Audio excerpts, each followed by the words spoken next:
What's up, you fellow mouth breathers? Today I want us to take a deep dive into a hero known as Komodo. Before I start though, I do want to give a shout out and big thanks to Nova B Manic for recommending the character, and I had a blast doing the research on her.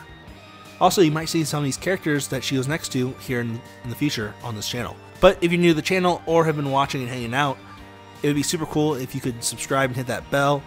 I do want to reach my goal of 1,000 subs by the end of 2022, but enough of all that. Let's get started. So in the Marvel Universe, we have seen two Komodos. The first one was essentially a background character we would see in one of the issues of the Scarlet Spider series, and the second is Melody Kusama. Hopefully I'm saying that right, but just to be safe, just for this video, I'm just going to call her by her hero name, Komodo. We would first meet Komodo in the first issue of Avengers the Initiative, a 35-issue series based on the aftermath of Civil War, where registered heroes would train to get their license to use their powers and potentially try to join the 50-state initiative that was led by Hank Pym, which was also a national program to get a team of heroes in every state to ensure the country's safety.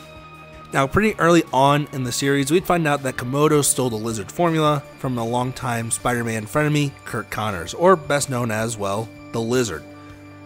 From him, we would find out that she was able to perfectly modify the formula to her DNA specifically, letting her control every aspect of her powers. After this, she would get recommended to the program by Curt, and we would begin to watch her excel in the academy. Early on in her training, she would have her arm blown off in a training accident, letting us know that she has regenerative powers, you know, like a lizard. Alright, sorry, I had to take a shot. Okay, moving on. On her first mission to help stop Hydra, she would end up wowing a bunch of the staff members, making her get recommended to join the Shadow Initiative, a secret task force who would help stop unregistered heroes and try to depower them, and they would also go on other covert missions. Eventually, she would begin to have feelings for one of her classmates named OddBall, and they would begin to date. Now, after the class's graduation, she would join the 50-state initiative, like I mentioned earlier, and she would end up being assigned to Arizona, being a part of the team known as the Desert Stars. Eventually, we would find out that OddBall has been a double agent this whole time, and he would defect to Hydra, becoming one of its leaders, effectively ending the relationship. Kinda. One day, the Shadow Initiative would be assigned to track OddBall down and capture him. Now, Komodo assisting her old task force, they would head up to Madripoor, where Komodo would end up actually getting shot with a syringe designed to take away her powers. And we would find out that she was actually a paraplegic, losing both of her legs in a car accident as a teenager.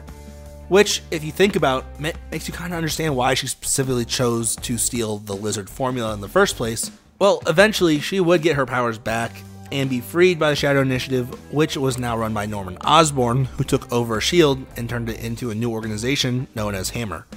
Later realizing she no longer want to be a part of the Shadow Initiative at all due to OddBall rejoining thanks to Norman, she would choose to give up her powers for good rather than stay on the team. She would end up joining the Avengers Resistance, helping out with intel and assisting in the background, and she would be like this for a while until OddBall and another one of her old classmates would make a new formula that would neutralize the serum that made her lose her powers in the first place. From here on out, we would see that Komodo on the front lines helping stop Norman Osborn and his 50-state initiative, but after issue 35, the series would end and we wouldn't really see Komodo in the comics, other than as a background character. She would be on one of the many heroes we would see in the Fear Itself event, helping save the people from riots, and finally reuniting with OddBall as a love interest once again. But after all this, that's really it. Personally, I think her character is cool, and I do think there is potential to her when it comes to her development as a character in general, but she isn't someone I'd say deserves her own series. I think she'd be a good addition to a team, maybe setting her up with something better, but right now she kind of remains forgotten, and I'm not sure if that's the worst thing. Unfortunately, her character in the only series she was ever in, she was kind of outshined by a lot of other people, and it felt like there wasn't enough development for her. But what do you think? Should we see more of her or not? And if you have any requests on characters you want to learn about, feel free to put them down below. Other than that, I'll see you guys in the next video. See ya.